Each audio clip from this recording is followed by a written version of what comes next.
of you like Sean Connery? Brad Pitt? Few of us went.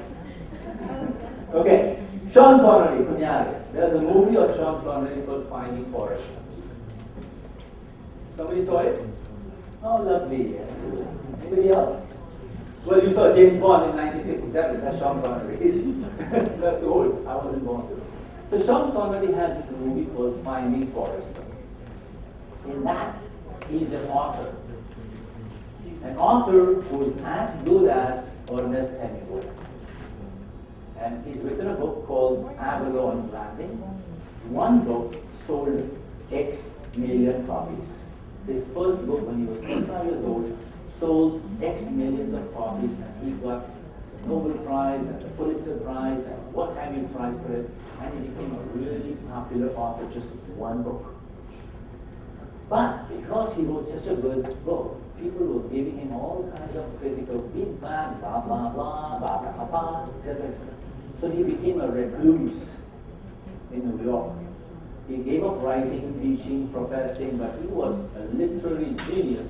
He gives up everything, goes and lives in a small apartment in Bronx with a balcony looking out to where a bunch of, by the way, in the U.S., you have to say African American kids were playing basketball. So there was Kareem Abdul-Jabbar, there was Michael Jordan, there was Magic Johnson. They were playing basketball there, and this author, Mabel Basnapude, he used to watch them. But he would have no one in his room, he would meet no one, he would never go out, but he would get money from his book sales, and he used to order his pizza, his laundry, everything was served.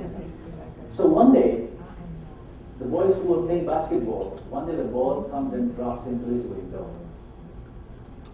And a boy, Michael Jordan, comes up to pick up the ball. As he comes up to pick up the ball, he leaves his bag, his backpack, on the door, and he goes away with the ball. And the author picks up the bag and he sees a bunch of notes come out of it. And the bunch of notes is an essay. Very nicely written essay. So being an author, it being his natural talent, he goes through the text and he's very impressed with the writing, with the quality of writing, very poetic, very romantic. So he takes a red pen, being a professor, and he puts his comments in there. Improve like this, improve like that, this is good, that's junk, that's garbage. Boy comes back the next day, picks up the notes, and he likes the comments made by the professor. He's really impressed. So he comes back, thanks the professor, they become friends. So the professor finally trusts somebody, and he invites the little boy in to coach him. Like you have been coached next sport. The writer, or Sean Connery, coaches this boy called Jamal. And in the process, they become good friends.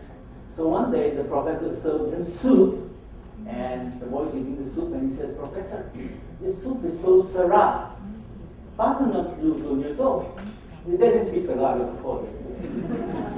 How did you cook this?" And the professor gives him the recipe, gives him the formula, and the life goes on. A few days later, the boy is sitting on his dining table one more time, trying to write something. He's being coached by the professor. And the boy goes, "Prof," he says, whatever he called him, "Prof," he says, "how come you do not go out of your house? How come you're not married?" Yeah. And the professor gets really upset. And the African American boy goes, Jamal goes, "What's wrong with you? Why are you upset? I just asked you a simple question." Yeah?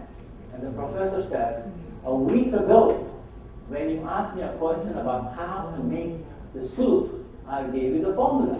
You put sibuyas, you put garlic, you put some soy, you put some chicken, etc. And you had a purpose to that question. The purpose was for you to learn how to cook a good soup. Now you're asking me why I don't go out and why I'm not married doesn't serve any purpose in your life. You're just trying to get under my skin, that's why I'm pissed." Likewise, when you go to your customer, when you deal with anyone, if you ask pointless questions, sooner or later, the buyer is going to drop you like a hot potato. Yeah? Our culture in the Philippines is different. We are very warm, we're very close, we like to go up to people and like to ask them. Like people come up to me in the elevator and they say, "Where are you from?" And I go, "I'm from Planet Zonk." And they go, "No." And then sometimes they say, "I'm Japanese." And they go, "Then Then I'm the exceptional Japanese, I have a lot of hair. My name is Yamashita Ho.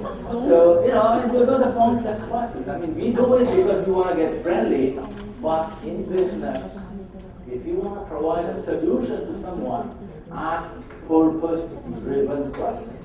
The purpose is to fill the needs of the customer.